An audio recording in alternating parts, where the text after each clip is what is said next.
আসলে আজকের এই অনুষ্ঠানে কি বলতে হবে বা কি বলা দরকার এরকম কোনো প্রস্তুতি আমার নাই, ঠিক আছে। তবে আমার এই পরিসরের এই যে আয়োজন যারা করেছো, সত্যিকার অর্থে খুবই দারুণ একটা আয়োজন হচ্ছে। এই আয়োজক যারা আছে, যারা এই ভলেন্টিয়ারি কাজ করেছো, তাদের আগে আমি ধন্যবাদ জানাই।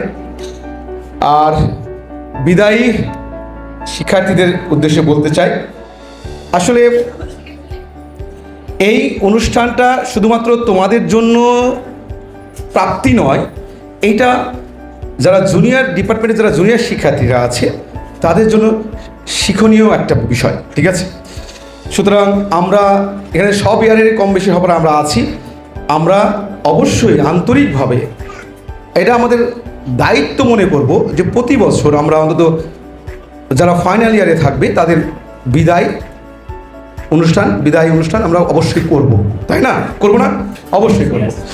আচ্ছা, আজকের অনুষ্ঠানের মধ্যমণি আমাদের বিভাগীয় প্রধান, দায়িত্বপ্রাপ্ত বিভাগীয় প্রধান, ভারপ্রাপ্ত বিভাগীয় প্রধান জনাব আতাউর রহমান স্যার উপস্থিত আছেন। আমার অন্যান্য সহকর্মীবৃন্দ, আমি সম্বোধন ছাড়াই বলছি, তাদের সবাইকে শুভেচ্ছা জানাচ্ছি এবং যারা বিদায় দিচ্ছে এবং যারা বিদায়ী শিক্ষার্থী তাদেরকে বিদায়ী শুভেচ্ছা জানাচ্ছি। আসলে কথা খুব কম কিছু বলে আমি এখান থেকে যেতে চাই, সেটা হচ্ছে যে তোমরা যারা বিদায়ী যারা শিক্ষার্থী তাদের উদ্দেশ্যে বলছি, তোমাদের আজকের এই দিন শেষ দিন, কিন্তু তোমার জীবনের শুরুর দিন। আমার কাছে এই দিনটা তোমার কাছে এভাবে কাউন্ট করা উচিত, কারণ তোমার জীবনকে উপলব্ধি করার, বাস্তবতার সাথে উপলব্ধি করার দিন শুরু হলো আজ থেকে। এর মধ্যে রেজাল্ট হবে, তারপর অনেক অনেক অনেক ব্যাপারটা চলে আসবে তোমার সামনে। আমি একটাই প্রত্যাশা করব, একটা মানুষ শুধুমাত্র ভালো জীবিকা অর্জন করতে পারলে সে সাকসেসফুল, এটা নয়। জীবিকা আমাদের জীবনের বাহন, জীবিকা আমাদের কি জীবনের বাহন। মানুষের জীবিকা, যে জীবিকা করো, আমরা চাই অবশ্যই তোমাদের একটা নির্দিষ্ট জীবিকা হবে এবং বিশ্বাস করো সৃষ্টিকর্তা আমাদের জন্য নির্দিষ্ট একটা রিজিক লিখে রেখেছেন এবং এটা হবে, এটা আমাদের অর্জন করতে হবে। কিন্তু যে ভালো জীবিকায় যেতে পারে নাই সে সাকসেসফুল নয়, এইটা আমি বিশ্বাস করি না। আমরা চেষ্টা করব ভালো জীবিকা অর্জন করার জন্য।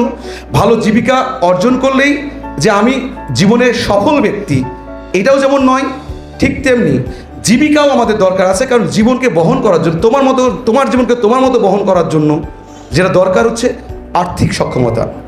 আর আর্থিক সক্ষমতা আমাদের দিবে কি? আমাদের কি? প্রফেশন। সুতরাং স্বপ্নকে বাস্তবায়ন করো জীবনকে কেন্দ্র করে, জীবিকা করে কেন্দ্র করে নয়। তোমার স্বপ্ন যাতে সফল মানুষ হওয়া হয়, তোমার স্বপ্ন যাতে সফল মানুষ। দেখো এখানে আমাদের যে শিক্ষার্থী, মেয়ে শিক্ষার্থীরা আসো, তোমার জীবনে তুমি যদি একটা সফল মা হতে পারো, এটাও কিন্তু একটা সফলতা। তোমার জীবনে তোমার যদি সফল বাবা হতে পারো, এটাও সফলতা।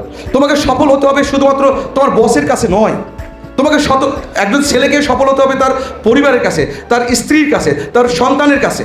সফল বাবা, সফল স্বামী এবং সর্বোপরি আত্মীয় স্বজনের কাছে, তারপরে সমাজের কাছে, তারপরে অটোমেটিক্যালি চলে আসবে কি?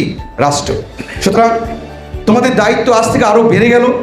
তোমার কার কি অবস্থান আছে, কে কি কতখানি পেয়েছো বা কি কতখানি শিখেছো, তার চেয়ে এইটাকে মাথায় রেখে কি কম আছে, কি ঘাটতি আছে, এগুলোকে নিয়ে 1 বছর 2 বছর কাজ করো। দেখবা যে তোমরা যে সফলতার কথা বলছো, যে জীবিকার সফলতা, এটা বিসিএস ক্যাডার হোক, ব্যাংকে চাকরি পাও, যেটাই কোনো জীবিকার সফলতা, সেই সফলতা দেখবা যে 1 বছর 2 বছর পরিশ্রম করো, দেখবা যে তোমার হাতে ধরা দিবে। আমি বিশ্বাস করি আমাদের ইংরেজি বিভাগের স্টুডেন্টরা সেটা পারবে এবং পেরে দেখাবে।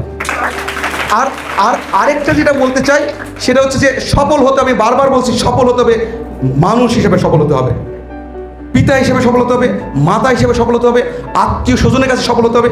সবাই অর্থনীতি ভাষায় 2টা শব্দ আছে, মাইক্রো আর কি ম্যাক্রো। আমাদের সামষ্টিকভাবে কি সফল হতে হবে। ধন্যবাদ সবাইকে।